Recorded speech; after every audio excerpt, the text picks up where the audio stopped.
सुप्रभात बच्चों, कक्षा 2 हिंदी में आप सभी का स्वागत है। बच्चों, कल हम कर रहे थे हमारी हिंदी पाठ्य पुस्तक खुलते पंख का पाठ 8। बच्चों, पाठ 8 लगभग हमने खत्म कर लिया है और हम कर रहे थे इस पाठ के पीछे दिए गए आखिरी अभ्यास। तो बच्चों, आखिरी अभ्यास में हमारे पास एक चित्र दिया गया है, जैसा कि आप देख सकते हो। कल हमने उस पर विचार भी किया था, तो चलिए पहले हम उसे दोहरा लेते हैं, मतलब उसे फिर से एक बार दोहरा लेते हैं। लिखने का काम अभी हमने नहीं किया था, तो जो भी हमने कल बातचीत की थी इस चित्र को देखकर, उसके बारे में पहले हमने बात कर ले रहे हैं। तो बच्चों, यहाँ पे प्रश्न है घ अब करने की बारी।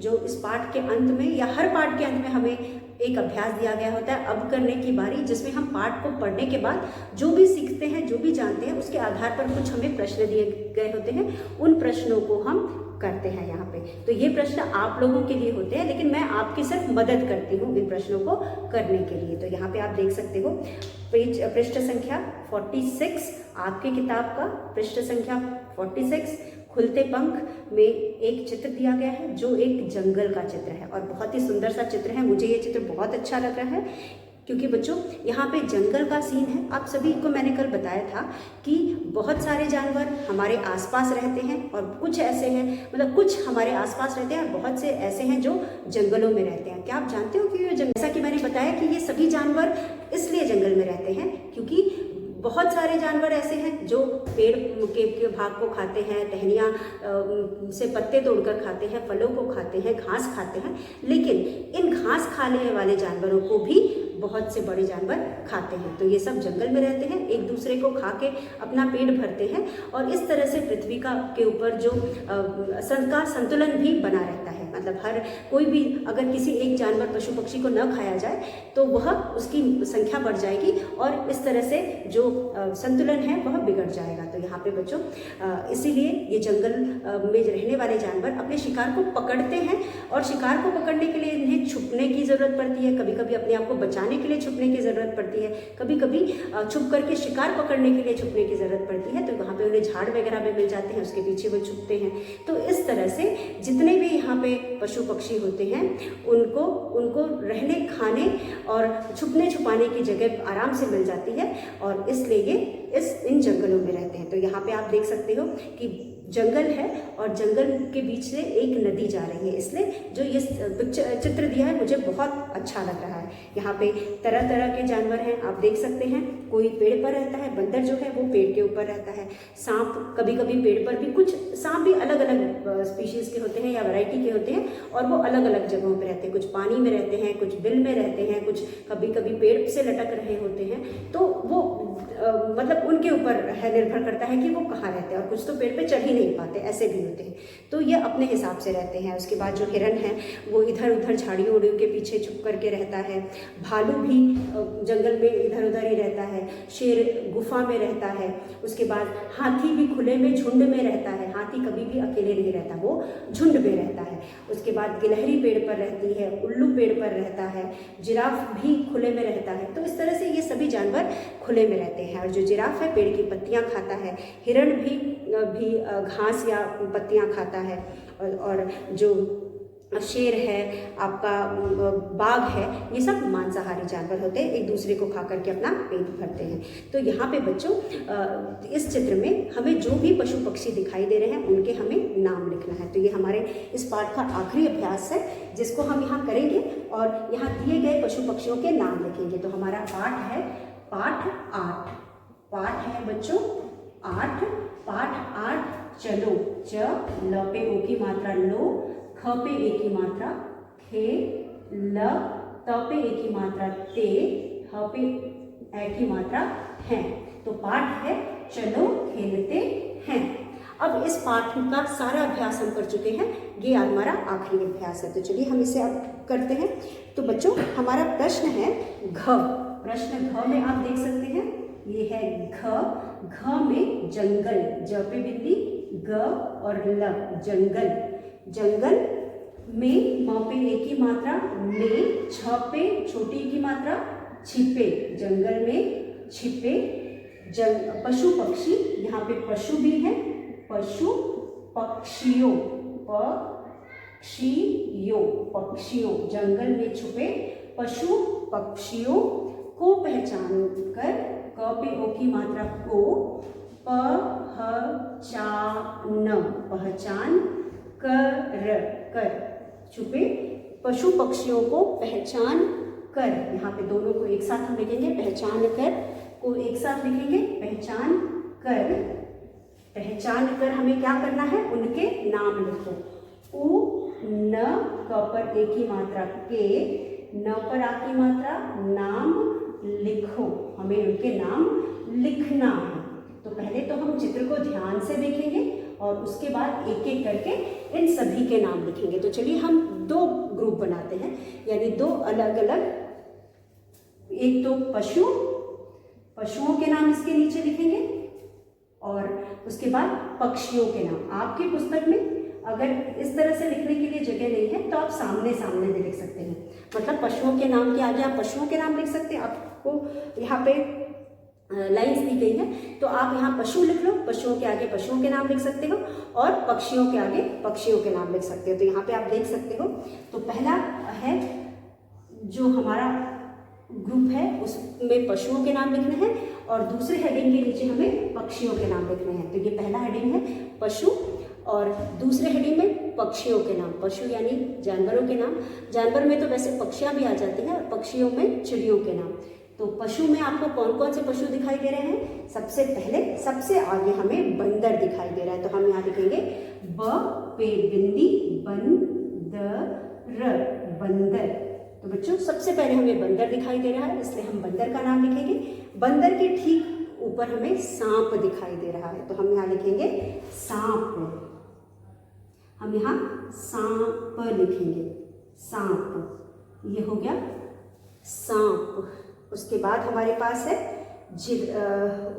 सांप के ठीक पीछे हमको शेर दिखाई दे रहा है, तो हम यहाँ लिखेंगे शेर। हम यहाँ लिखेंगे शेर और शेर के नीचे हम लिखेंगे, शेर के ठीक आगे हमें हिरण दिखाई दे रहा है, तो हम लिखेंगे ह पे छोटी की मात्रा हिरण। तो ये है हिरण। हिरण को हम दो तरह से लिख सकते हैं। हिरण को ह पे छोटी की मात्रा न भी लिख सकते हैं और हिरण भी लिख सकते हैं, दोनों सही है। दोनों तरह से हम हिरण लिख सकते हैं। उसके बाद हमारे पास है हाथी भी लिख सकते हैं। हाथी, ह पे आ की मात्रा हा और थ पे बड़ी की मात्रा थी, हाथी। अब हाथी के बाद हमारे पास है पीछे जिराफ है। हाथी के पहले हमारे पास जिराफ है, चलिए हम जिराफ यहाँ लिख देते, जिराफ, ये जिराफ है, तो हमने यहाँ पे जिराफ लिख लिया। उसके बाद हमारे पास है भालू नहीं लिखा है हमने, तो हम यहाँ लिख लेंगे ल पे बड़े की मात्रा लू, भालू, तो हमने यहाँ लिखा भालू। फिर उसके बाद भालू के बाद हमारे पास है बच्चों भालू के बाद हमारे पास है भालू के आगे आपको क्या दिखाई दे रहा है? बिल्कुल हमें पेड़ पर बैठा गिलहरी दिखाई दे रहा है, तो चलिए हम गिलहरी लिख ले रहे हैं। गिलहरी ग पे छोटी की मात्रा गी, ल ह र पर बड़ी की मात्रा री, गिलहरी। आप यहाँ पे कॉमा से भी इसको सेपरेट कर सकते हैं। गिलहरी के बाद हमें दिखाई दे रहा है उसके ठीक पीछे उल्लू को हम इधर लिखेंगे, हम उल्लू को इधर लिखते हैं, उल्लू हम यहाँ लिखेंगे। अब उल्लू के ठीक नीचे हमें बाघ दिखाई दे रहा है, तो हम यहाँ बाघ लिखेंगे, बा और घ, बाघ, हम यहाँ बाघ लिखेंगे। उसके बाद और तो कोई पशु हमें नहीं दिखाई दे रहा है, हाँ, और पक्षी में हमें उल्लू दिखाई दे रहा है और तो कोई पक्षी नहीं दिखाई दे रही भाई। शेर, सांप, जिराफ, हाथी, बंदर, हिरण, ठीक है, शेर, ठीक है।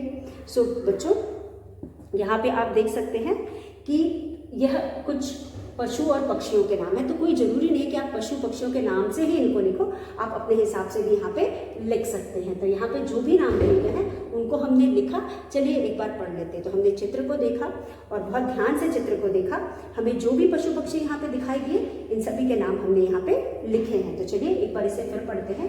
यहाँ पे है, पशुओं में है जिराफ, बंदर, भालू, सांप, गिलहरी, शेर, बाघ, हिरण। हिरण हम दो तरह से लिख सकते हैं, न भी लिख सकते हैं, ड़ भी लिख सकते हैं, हाथी। और दूसरी तरफ पक्षी में हमारे पास है उल्लू। तो ये सभी जो जानवर हैं, पशु पक्षी हैं, हमें इस चित्र में दिखाई दे रहे हैं। हमने इनके नाम को यहाँ लिखा और इस चित्र को ध्यान से देखा और जो भी पशु पक्षी हमें दिखे उनके नाम लिखे। तो इस तरह से बच्चों हमने पाठ 8 खत्म कर लिया है। तो चलिए देखते हैं। लगभग हमने इसके सभी अभ्यास कार्य कर लिए हैं। तो बच्चों सबसे आखिर में हमने अभ्यास पूरा कर लिया और यह आखिरी अभ्यास था इस पाठ का, वो भी हमने खत्म कर लिया। लेकिन बच्चों आज हम करेंगे हमारा इस पाठ का आखिरी अभ्यास जो है वाक्य बनाओ। तो प्रश्न उत्तर तो किताब में दिए गए थे, हमने कर लिए थे, लेकिन हमारा वाक्य बनाओ रहता है, उसे आज हम करेंगे। तो चलिए हम वाक्य बनाओ करते हैं। बच्चों वाक्य बनाओ में हम पाठ से कुछ शब्दों को लेंगे और उन शब्दों को वाक्य में बदलेंगे। तो चलिए वाक्य बनाते हैं। पहले भी पाठों में हम वाक्य बना चुके हैं, तो इस पाठ में भी जो कुछ मुख्य शब्द हैं उनको लेकर के हम वाक्य बनाएंगे। तो बच्चों वाक्य बनाओ विषय है हमारा वाक्य बनाओ। इसको हम अपनी क्लास वर्क कॉपी में लिखेंगे। वाक्य ब न पर आ की मात्रा ना ओ, वाक्य बनाओ, वाक्य बनाओ। अब यहाँ पे वाक्य बनाओ में पहला शब्द बच्चों, जैसा कि हम जानते हैं इस पाठ में क्या हो रहा था, इस पाठ में जन्मदिन मना था। किसका जन्मदिन मना था? मीशा का जन्मदिन मना था। तो हम सबसे पहला जो वाक्य बनाएंगे वह जन्मदिन होगा। तो जन्मदिन पहला शब्द है ज आधा न म द पे छोटी की मात्रा दिन, जन्मदिन। अब बच्चों जन्मदिन पर वाक्य बनाते हैं। तो आप अपने मन से भी वाक्य बना सकते हैं और जो मैं बना रही हूँ उसे भी लिख सकते हैं। तो यहाँ पे वाक्य जन्मदिन का हम बहुत सारे वाक्य बना सकते हैं, जैसे कि हर साल मैं अपना जन्मदिन धूमधाम से मनाता हूँ। मेरे जन्मदिन के दिन सारे रिश्तेदार आते हैं। जन्मदिन के दिन मैं मंदिर जाता हूँ और मेरे जन्मदिन पर बहुत से उपहार मिले। तो चलिए एक हम लिख लेते हैं। मेरे जन्मदिन पर आधा न म द पे छोटी की मात्रा दिन पर मुझे बहुत से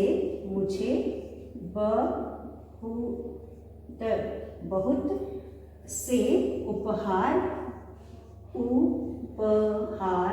मिले। बहुत सारे भी लिख सकते हैं, बहुत से भी लिख सकते हैं, मिले। म पे छोटी की मात्रा, ल पे एक ही मात्रा, मिले। मेरे जन्मदिन पर मुझे बहुत से उपहार मिले। उपहार का नहीं बना रहे, जन्मदिन का। तो जन्मदिन के नीचे हम अंडरलाइन करेंगे। जन्मदिन पर मुझे बहुत से उपहार मिले, या फिर मेरे जन्मदिन पर माँ ने मुझे गेंद और बल्ला दिलाया था, या फिर माँ ने मुझे नई साइकिल दिलाई थी। तो आप बहुत कुछ लिख सकते हैं। उसके बाद हमारा दूसरा शब्द है मित्र। तो मित्र ऐसा शब्द है, उससे भी हम बहुत सारे वाक्य बना सकते हैं। मेरा मित्र हमेशा मेरी मदद करता है। मेरा मित्र मेरे साथ स्कूल जाता है। मेरा मित्र रोज शाम को मेरे साथ खेलता है। मेरा मित्र बहुत अच्छा है। मेरा मित्र मेरे घर के पास रहता है, या फिर मेरे मित्र के पास बड़ी सी कार है। तो मित्र का वाक्य हम किसी भी तरह से बना सकते हैं। तो मेरा मित्र बहुत अच्छा है। मेरा म पे एक ही मात्रा, मेरा मित्र बहुत या बहुत बहुत अच्छा, आधा छ पे आ की मात्रा अच्छा है। या फिर आप लिख सकते हो मेरा मित्र कक्षा में प्रथम आता है। मेरे मित्र को आइसक्रीम खाना बहुत अच्छा लगता है। मेरे मित्र के घर में 4 सदस्य हैं। मेरा मित्र हर रोज सैर पर जाता है, या फिर मैं और मेरा मित्र रोज सैर करने जाते हैं। इस तरह से आप बहुत सारे वाक्य बना सकते हो, लेकिन वाक्य में मित्र शब्द का प्रयोग होना चाहिए और ऐसे प्रयोग होना चाहिए कि उसका सही उपयोग हो। उसके बाद बच्चों तीसरा है सहायता। सहायता, तो सहायता ऐसा शब्द है, हमें दूसरों की सहायता करनी चाहिए, हमें ज़रूरतमंद की सहायता करनी चाहिए। मैं हमेशा घर के कामों में माँ की सहायता करता हूँ, ये भी आप देख सकते हो। मैं घर के काम में माँ की सहायता करता हूँ या करती हूँ। उसके बाद हमें बड़ों की सहायता करनी चाहिए, इस तरह भी आप लिख सकते हो। चलो यही लिख देते हैं, हमें बड़ों या छोटों किसी की भी हमें सबकी सहायता करनी चाहिए। हमें सबकी, तो अपने बड़ी की मात्रा सहायता, सहायता, जहाँ किसी को भी सहायता की ज़रूरत है, मदद की ज़रूरत है, हमें उसकी मदद करनी चाहिए। हमें सबकी सहायता करना, पे बड़ी की मात्रा नी चाहिए, च पे आ की मात्रा चाहिए, हमें सबकी सहायता करनी चाहिए। जहाँ जिसको ज़रूरत हो हमें उसकी सहायता करनी चाहिए, ठीक है। उसके बाद हमारे पास है अगला शब्द, हम देख सकते हैं। अब अगला शब्द बच्चों एक हमारे पास मुहावरा भी है। चलिए मुहावरे को हम वाक्य में बदलते हैं। मुहावरा, अच्छा, लोटपोट होना यानी बहुत खुश होना होता है ना, लोटपोट होना। चार, हम मुहावरे का को वाक्य में बदलते हैं। लोटपोट,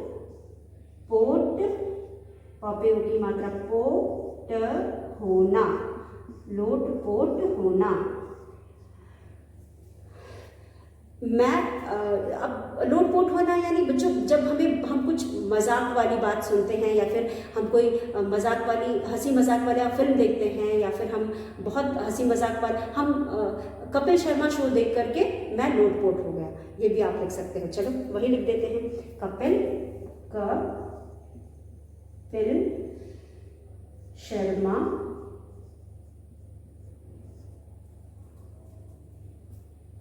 शो देखकर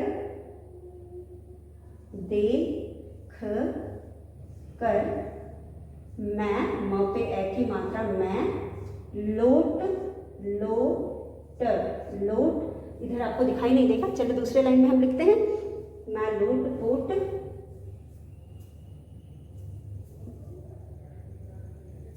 कपिल शर्मा शो देखकर, देख के साथ कर एक साथ आएगा, देख कर मैं लोट, ल पे ओ की मात्रा लोटर, प पे ओ की मात्रा पोटर, हो गया। अब बच्चों आप बोलोगे कि मैम आपने तो होना बोला है, तो होना को हम हो गया बोल सकते हैं। जब भी हम मुहावरों का वाक्य बनाते हैं तो हम ये जो क्रिया वाला पार्ट होता है, इस पार्ट को हम बदल सकते हैं, इस भाग को हम बदल सकते हैं। तो मतलब बदलने को दूसरा शब्द नहीं लगा सकते, लेकिन उसमें हम चेंजेस कर सकते हैं। तो हो गया, कपिल शर्मा शो देखकर मैं लोटपोट हो गया।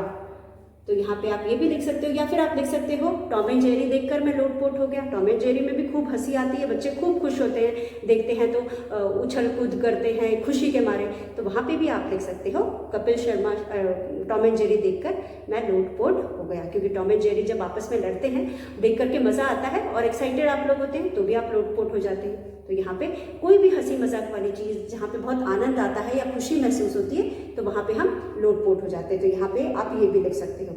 उसके बाद हमारे पास है और भी शब्द हम बना सकते हैं, झालरें, ठीक है। झालर, मेरे जन्मदिन पर मैंने झालरों से सजावट की, मेरे जन्मदिन पर मैंने झालरों से सजावट की। झालरों का भी आप वाक्य बना सकते हैं, मेरे जन्मदिन पर मैंने झालरों से अपने घर को सजाया, इस तरह से भी आप लिख सकते हैं। या शादी में झालरों से हम घर को सजाते हैं। या फिर दीपावली पे पूरा बाजार झालरों से सजता है। तो यहाँ पे झालर लाइट वाली झालर से हो सकती है, ठीक है। यहाँ पर झालर का मतलब झंडियाँ ही नहीं होंगी, वो जो जिसमें रंगीन पेपर लगे होते हैं या कागज़ लगा होता है वही नहीं है। झालर मतलब इलेक्ट्रिक वाला, बिजली वाला भी झालर हो सकता है जिसमें बल्ब्स लगे होते हैं। तो पाठ में भले उस झालर का मतलब वो नहीं था, लेकिन यहाँ पे झालर का मतलब हम वो भी मान सकते हैं। तो अपने जन्मदिन पर मैंने अपने घर को झालर से सजाया था। किसी भी त्यौहार पर हम अपने घरों को झालर से सजाते हैं, या फिर शादी के समय भी हम अपने घर को, घर में शादी होने पर भी हम अपने घर को झालर से सजाते हैं। तो आप झालरों का भी वाक्य बना सकते हैं। तो यहाँ पे बच्चों हमने इस पाठ के वाक्य भी बना लिए। अब इस तरह से हमने इस पाठ को खत्म कर लिया। आप पढ़ेंगे, वीडियोस देखेंगे और अपने काम को कंप्लीट करेंगे। उसके बाद बच्चों हमारे पास एक छोटा सा आगे पाठ क्या कहें, कुछ जैसे कि अभी मैंने आपको बोला ना, लोटपोट होना, आप इसे लिख लीजिए। लोटपोट होना, लोटपोट या होना मतलब बहुत खुश होना। और यहाँ पे हमें कुछ ऐसी ही चीज़ें दी हैं हमारे अगले पाठ में। आओ हंसे, कुछ ऐसी बातें, जैसे कि मैंने आपको अभी मुहावरों की बात करी, तो मुहावरे ऐसे शब्द होते हैं जिसको अगर हम कहें, सामने वाला ना समझ है तो उसको मुहावरों का अर्थ नहीं समझ में आता, तो हम कहेंगे कुछ, वो करेगा कुछ। तो अगर हम उसे लोटपोट होने को कहते हैं, लोटपोट होने को अगर हम उसे कहेंगे तो लोटपोट का मतलब नहीं समझेगा और वो लोटना पोटना शुरू कर देगा। तो इस तरह से मुहावरों से हमें, जो हम पढ़ते हैं शब्द हमें कुछ और कहते हैं और उसका अर्थ कुछ और होता है। तो इसी तरह से बच्चों जो हमारा अगला छोटा सा पाठ है, अब पाठ भी कह सकते हैं, यहाँ पे मनोरंजन के लिए है, ये है आओ हंसे। यहाँ पे हम जो भी पढ़ेंगे उससे हमें हंसी आएगी, क्योंकि यहाँ पे भी हमने कुछ मुहावरों का प्रयोग किया है। इसमें भी हमने कुछ मुहावरों का प्रयोग किया है, जिसमें जब माँ मुहावरों का प्रयोग कर रही है तो बच्चा उस मुहावरे के शब्दों को से उसके अर्थ को समझने की कोशिश कर रहा है और फिर वो सब उल्टा सीधा कर रहा है। तो चलिए देखते हैं। यहाँ पे जो हमारा पाठ है वो है आओ हंसे। इस पाठ में कहानी के तौर पे हमें कुछ चीज़ें दी गई हैं जिसको सुन करके हम हंसेंगे और समझेंगे, ठीक है। तो यहाँ पे हमारे पास हमारा पाठ है आओ हंसे। आओ, आ ओ, आओ हंसे। ह पर चंद्र बिंदु और स पर एक ही मात्रा से, आओ हंसे। तो यह पाठ सिर्फ आपके मनोरंजन के लिए है। आप इसे पढ़ें और आनंदित हों। तो बच्चों, मीनू तुम रो क्यों रही हो? माँ बच्ची से पूछती है। यहाँ पे आप पहले चित्र में देख सकते हैं बच्चों, ये चित्रकथा टाइप है जिसको हम पढ़ेंगे और मज़े करेंगे, यानी खुश होंगे। तो यहाँ पे मीनू तुम रो क्यों रही हो? माँ पूछती है बच्ची से, मीनू तुम रो क्यों रही हो? तो मीनू क्या कहती है? माँ भैया मुझे हर समय चिढ़ाते रहते हैं। अक्सर आपने देखा होगा कि घर में दो बच्चे होते हैं, दोनों आपस में खूब लड़ाई झगड़ा करते हैं, हमेशा एक दूसरे से लड़ते झगड़ते हैं। और जो छोटा बच्चा होता है, कमज़ोर होता है, वो कुछ नहीं कर पाता बड़े वाले के सामने, तो वो रोना शुरू कर देता है। तो यहाँ पे भी शायद भैया बोल रही है, तो मीनू भैया से छोटी है और वो भैया को कुछ भी नहीं कर पा रही है। तो भैया जब भी उसे चढ़ाता है तो उसे बुरा लगता है और वो रोने लगती है। अभी भी वह चिढ़ करके रो रही है और इसलिए माँ से पूछ रही है कि तुम क्यों रो रही हो? तो माँ कह रही है, मीनू कह रही है कि मैं इसलिए रो रही हूँ क्योंकि भैया मुझे हमेशा चिढ़ाता रहता है। और मीनू कमज़ोर है, छोटी है, उसका कुछ कर नहीं पाती, तो वो रोना शुरू कर देती है। उसके बाद तुम चिढ़ती क्यों हो? एक कान से सुनकर दूसरे कान से निकाल दिया करो। अब बच्चों देखो, यहाँ पे मुहावरा क्या है? एक कान से सुनो, दूसरे कान से निकाल दो। एक कान, क पे आ की मात्रा, कान से सुनो और दूसरे कान से दूसरे कान से निकाल दो। न पे छोटी की मात्रा, निकाल ना, सॉरी, नी का ल ना। एक कान से सुनना और दूसरे कान से निकाल देना, या एक कान से सुनो दूसरे कान से नी का ल दो, ठीक है। अब यहाँ पे जो ये भी एक मुहावरा है, यह भी एक मुहावरा है। आपने अक्सर सुना होगा कि अक्सर आपने किसी न किसी को कहते सुना होगा कि छोड़ो उसकी बात का ध्यान मत दो, एक कान से सुनो और दूसरे कान से निकाल दो। यहाँ पर मतलब किसी की बात की अनदेखी करना, किसी की बात को सुन करके भी ये दिखाना कि मैं उसकी बात को नहीं सुन रहा हूँ। तो क्या शब्दों से आपको समझ में आ रहा है इसका मतलब क्या है? बिल्कुल नहीं समझ में आ रहा है। शब्दों से तो हमें ये समझ में आ रहा है कि एक कान से सुनो और दूसरे कान से निकाल दो। शब्द से तो हमें यही समझ में आ रहा है कि एक कान से सुनो और दूसरे कान से निकाल दो। पर अब माँ ने कहा तुम चिढ़ती क्यों हो? जब भी तुम्हें भाई चढ़ाता है या भैया चढ़ाता है तो तुम चिढ़ती क्यों हो? उसकी बात को एक कान से सुनो और दूसरे कान से निकाल दो। अब यहाँ पे पर माँ मैं तो दोनों कानों से सुनती हूँ, फिर निकालूं किधर से? अब ये जो बच्ची है इसको मुहावरे का मतलब नहीं समझ में आया।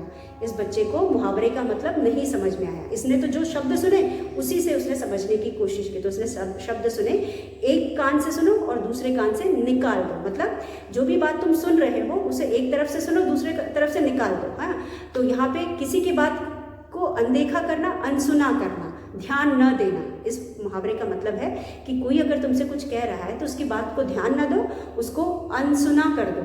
और मतलब एक कान से सुनो और दूसरे कान से निकाल दो। मतलब उस पर रिएक्ट मत करो, उस पर कुछ भी अपना क्या कहते हैं, प्रक्रिया मत दो। तो यहाँ पे प्रतिक्रिया मत दो। तो यहाँ पे बच्चे से भी यही कहा जा रहा है कि अगर तुमको भाई चढ़ाता है तो तुम उसकी बात को ध्यान मत दो, उसकी बात को अनसुना कर दो। एक यानी कि एक कान से सुनो दूसरे कान से निकाल दो।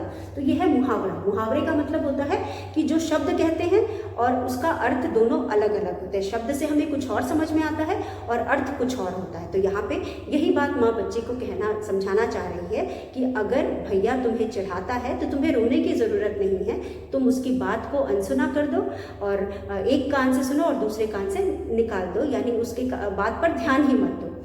क्योंकि तुम्हारे यहाँ कुछ नहीं कर पा रही हो, तुम असमर्थ हो कुछ भी करने में, तो तुम उसकी बात पर ध्यान ही मत दो। एक कान से सुनो दूसरे कान से निकाल दो। लेकिन इस बच्ची को ये बात नहीं समझ में आती है। वो माँ से कहती है कि मैं तो दोनों कान से सुनते हैं। बिल्कुल, हम कोई भी बात दोनों कान से सुनते हैं, तो निकालो किधर से?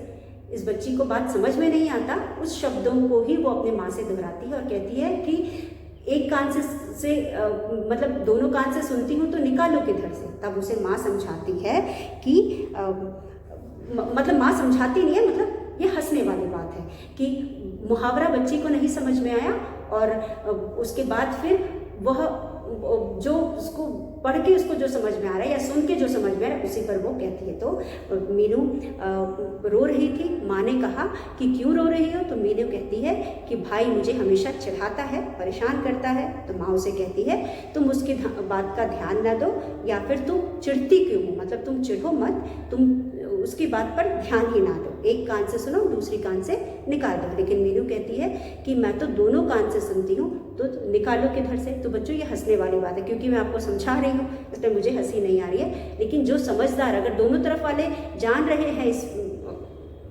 इस मुहावरे का अर्थ, तो उन्हें सुन के हंसी आ जाएगी कि कहा क्या जा रहा है और बच्ची क्या कह रही है। मतलब बच्ची को बात समझ में नहीं आ रही, उसे मुहावरे का मतलब नहीं मालूम है। तो वह माँ से इस चीज़ को वापस पूछती है, कहती है कि जब मैं दोनों कान से सुन रहे तो किधर से निकालूं? तो ऑफकोर्स ये हंसने वाली बात है। तो यहाँ पर हम दोनों आपस में सुन समझ रहे हैं। मैं आपको समझा रही हूँ, आप सुन रहे हैं, इसलिए मुझे हंसी नहीं आ रही।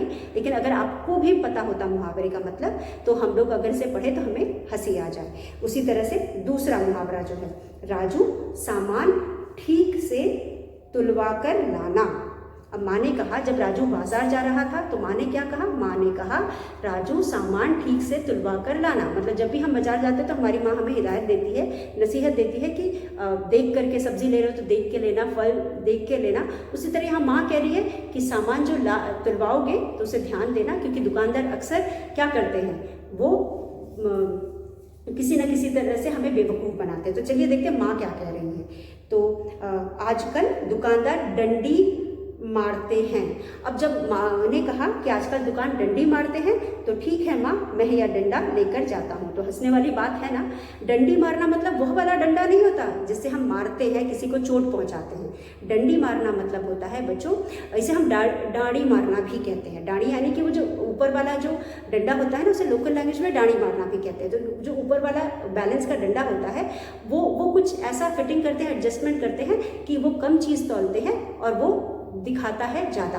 ठीक है, तो यहाँ पे इसे हम डंडी मारना कहते हैं। तो यहाँ पे बच्चा क्या समझता है? माँ तो कहती है कि तौलने में वो गड़बड़ करेगा, जो दुकानदार है वो तौलने में गड़बड़ करेगा, सामान कम तौलेगा और तुम्हें लगेगा कि ठीक तौल रहा है, यानी कि उसका जो तराजू है, उसका जो तौलने वाला है वो तुमको सही दिखाएगा, लेकिन वो कहीं ना कहीं वो कभी कुछ किसी ना किसी तरह का एडजस्टमेंट करके या कुछ करके वो सामान को कम तौलते हैं और लगता है जैसे सही तौल रहे हैं। तो वो जो अपना बैलेंस है या फिर उनका तराजू है, उसमें कुछ ना कुछ ऐसा जुगाड़ करते हैं कि वो गलत तौलता है। गलत तौलना यानी डांडी मारना, मतलब कि जो चीज़ हम ले रहे हैं, यहाँ पे दिया है डंडी मारते हैं, तो यहाँ पे डंडी मारने का मतलब होता है कि किसी चीज़ को सही नहीं तौलना, कम तौलना। और जो कम तौलने का मतलब है कुछ उसने हमारा ले लिया, हमारे सामान में का कुछ हिस्सा ले लिया, यानी वो हमें चीट कर रहा है, तो वो तुमको चीट करेगा या तुमको ठगेगा। इसलिए तुम ध्यान से देखना कि वो सही तौल रहा है यानी, नहीं तो वो डंडी मारते हैं।